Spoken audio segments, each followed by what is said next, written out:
With the Russian invasion of Ukraine has come high oil prices. In fact, the entire commodity complex has taken a lift on expectations that the Russian supply for many commodities won't come back on stream anytime soon. But of course, markets price in future activity. Does this mean that we are possibly at an opportunity to short some of these big gains that we've got? We're now talking about the oil markets, particularly with our guest today, Ron William from RW Advisory. Ron, welcome. I want to introduce this chat, if I can, by taking a look at what's going on with the benchmark Brent chart, because I think this is important to work out exactly where we are and find an answer to the question you're posing as to whether or not there might be an opportunity to short this market. First of all, if I can, to ask you to tee up precisely why it is we look at Brent. It's more the European sensitive contract, which is pricing in the geopolitical risk premium, given its proximity. But of course, it's a variation of the same theme. And that big question that we're hoping to ask today, big crude awakening or big short ahead. And of course, with these blow-off explosive moves in energy, following geopolitical escalation, which seems to be dissipating now, but also on the back of the inflation trend, which was there already in play, it's a good time to be looking at the sustainability of these technical price moves, even though there are many external factors at play. And so if we look at the Brent contract, we can see here retesting the old trend line from the March 2021 period, so over a year old, and hitting a confluence zone right now on the live IG platform, which is, below the $100 mark for the first time since the eruption of the geopolitical situation.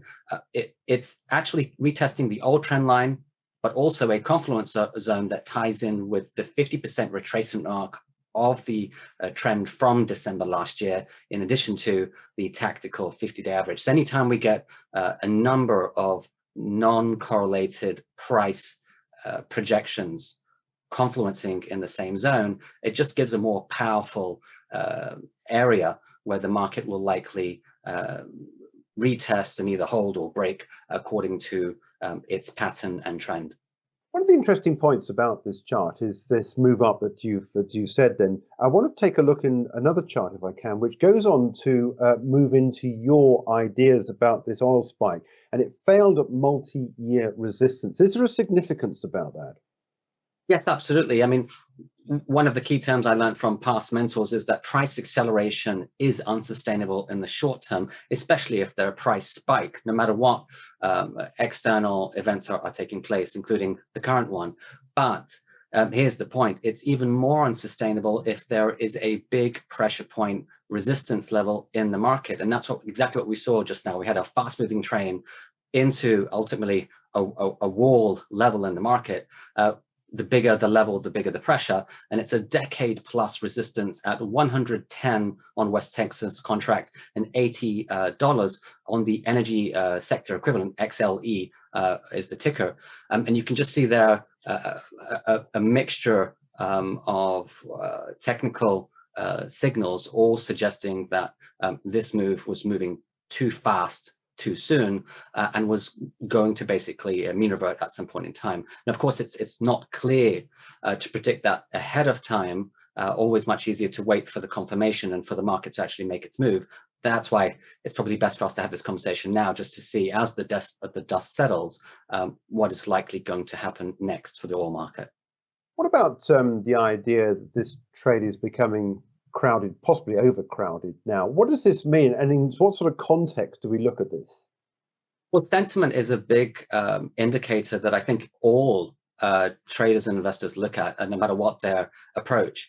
And essentially, markets driven by crowds. And as you can see here on the follow-up slide from Bank of America, they look at fund management crowd surveys, so i.e. big institutions that are putting their money where their trades are. And essentially, it shows after the fact that long oil was most overcrowded, and here's the big catch, surpassing long tech, which in my mind was the biggest trade in town since the pandemic of 2020. So it's been 2 years in the running. In some parts of the world over others, but essentially tech was pretty strong, pretty sexy, and made a lot of people money. And here it is, oil storming ahead, and perhaps again too much too soon, and playing a contrarian play. Now that's telling us what we now know to be true, but I believe that because things were so overplayed, and we can see this also in terms of liquidity unwinding that is happening right now, that there is likely further downside risk in the coming weeks and months, according to the sentiment overreach in general and vis-a-vis tech. What about the idea that this rise in commodities is going to twist the economic performance of so many countries? We're talking about recession probability has risen. What about that and the effect of that on what's going on in the oil market? Both technically and in terms of macro and economic expectations, recession is nearly inevitable. Certainly according to the models that we run here in the background. I think probably the bigger question is, how does this oil spike compare to past ones? And what this chart shows, that despite the probability of recession just being around the corner and inevitable, as I say, this spike is still dwarfed by past ones, specifically in the 1970s. For those who want to uncover the archive books on price history, we're talking about 1973-74, the Yom Kippur War, Arab-Israeli tensions, which ultimately led to an oil embargo, 1979, the Iranian Revolution, and actually the next blip on the chart is 1990, the Gulf War, which led to another oil shock. So they're the big oil shocks in the past. Having said that, this one that we just experienced was bigger than the 2008 global financial crisis spike and the tech boom crash of 2000. So if you want to look at big and small, just to give you that historical context, the basic message here is, although it was big, relatively speaking, we need to put it in context of history, and certainly the 70s continue to be the ones that dwarf. Different situation there. Remember, there was stagflation back in the 70s and more of a double-digit inflation going into the 80s from 79 spike. So that's background economic context. And then I think the other point from a technical point of view, when I was eyeballing this chart, is the current spike is in the upper extreme of a pre-existing rise. So a lot of the price inflation that we've seen in oil, and clearly the spike, was already part of a dynamic trend in motion from late last year. So something to keep in mind when we think about the price and inflation dynamics, but also in terms of what environment might be most to blame for this. Geopolitical risk is partly, but not wholly. Inflation was already being cooked up way ahead of time. And so the combination of the two really does make a perfect storm for the oil shock that we've seen so far. Okay, well, let's take a look at how this is likely to pan out, and the two situations that might develop, either that we do see liftoff and the opportunities for longs really do start to look impressive, and the opportunities there to make money on the upside. Lay that out against what you perceive to be the risks on the downside, because clearly there are two very different sort of setups here potentially. So in this game of market analysis, essentially the best thing to do is to focus on probabilities, not certainties. And instead of having a particular view, which can develop biases and can often be uncertain during such exogenous environments, it's better to scenario plan. And so the simple way of doing that is to have a minimum of three: bull case, bear case, and a base case. And so right now we're just looking at the extremes of those. The bull case is further upside, perhaps later on in the year, but not now. I think right now the technicals do suggest that, you know, we're correcting into the 50% retracement zone, which is also a confluence support area, the 50-day average, and other areas depending on which contract you're looking at, Brent or West Texas. So we should be trading in line with the trend, particularly the MACD indicator that we're looking at the first chart is still above the zero line. And so all of these things technically suggest trade what you see, trend is your friend, play the upside. But I think we also need to be focusing on the downside scenarios as things change on the ground, and also technically speaking. And so the downside risk would suggest a move back to the $80 mark, essentially, which would be a mean reversion to the 200-day moving average on this chart. So assuming we get to the end of this conflict sooner rather than later, what's the setup that you're looking at given past experiences? Yes, so generally speaking, if we're looking at the technical past patterns post-spike, there seems to be a minimum of a 40% mean reversion risk. And so that's what we've seen, certainly in the last few years. And you can see here in 2018 Volmageddon and 2014 Crimea War, after we had these event risks, but also spike patterns as well, there have been a minimum of 40% downside. And more specifically, after a spike, and the way that we measure it on this chart is by looking for a +3 standard deviation or more from the tactical 50-day trend average. So if we look at the outlier events, so that we can compare them apples to apples, what it shows here is that we usually get a sharp snapback down on the chart, which is healthy for most market dynamics, particularly in this type of exogenous move. So how does all this fit into long-term cycles? We quite often talk to you about cyclical analysis, and you overlay this on charts. How does all this fit up to where the market might move? Yeah, so we have two charts to look at for that as part of the timing models that are reviewed here at RWA.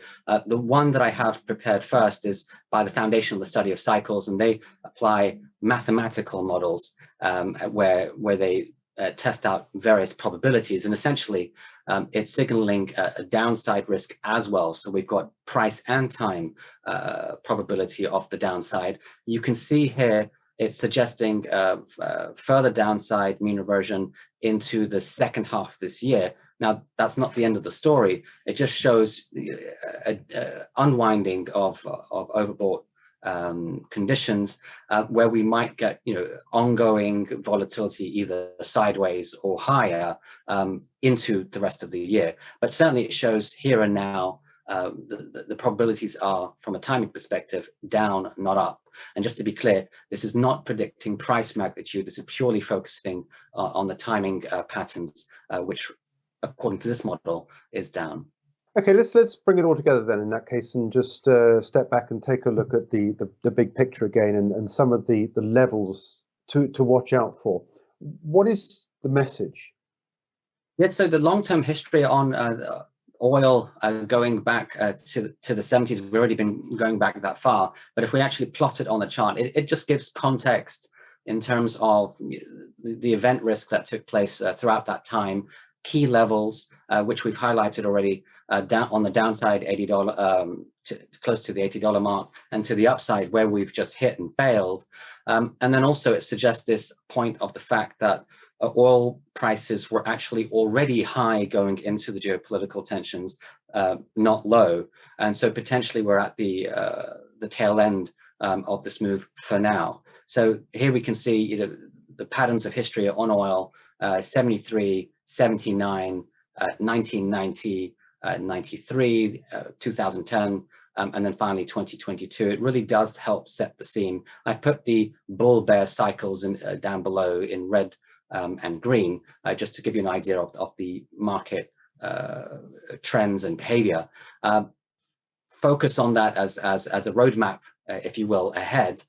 To the top side, of course, if from a macro perspective, if further sanctions are put in and that creates more supply side issues, that will naturally show through on the technical side, and we'll see perhaps a retest of the 08 spike high.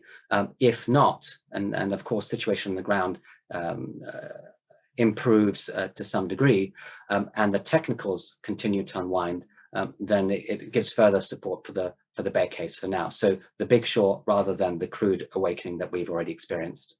Yeah, and of course, you've just mentioned the fact that if it develops quickly, if it all finishes quickly, but on the other hand, it could be a long, drawn-out, protracted affair. Of course, we already know that relations between the West and Russia have deteriorated to the point where anything that's produced by Russia is now toxic. So it certainly seems like the West is trying to wean itself off, and very fast, off Russian commodities.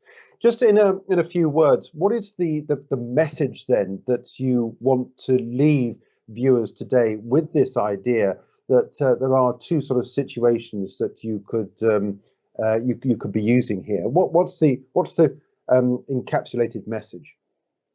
During VUCA times, scenario planning is best.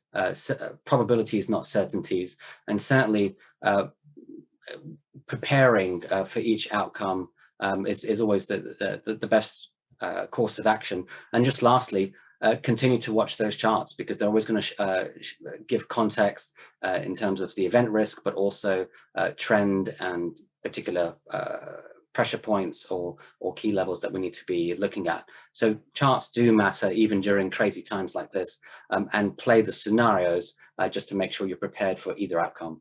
Ron, wise words. Thanks so much indeed. And of course, you can catch up with Ron with his website, RW Advisory, or indeed, I know Ron is active on LinkedIn as well, and he answers lots of questions of people that put those questions to him via the LinkedIn app. So you can do that as well, and also look at this video once again. That is it. My thanks to our guest, Ron William from RW Advisory, taking a look there at the oil markets. For more videos from us here at IGTV, join us on Twitter at IGCom, Instagram, and subscribe to our YouTube channel.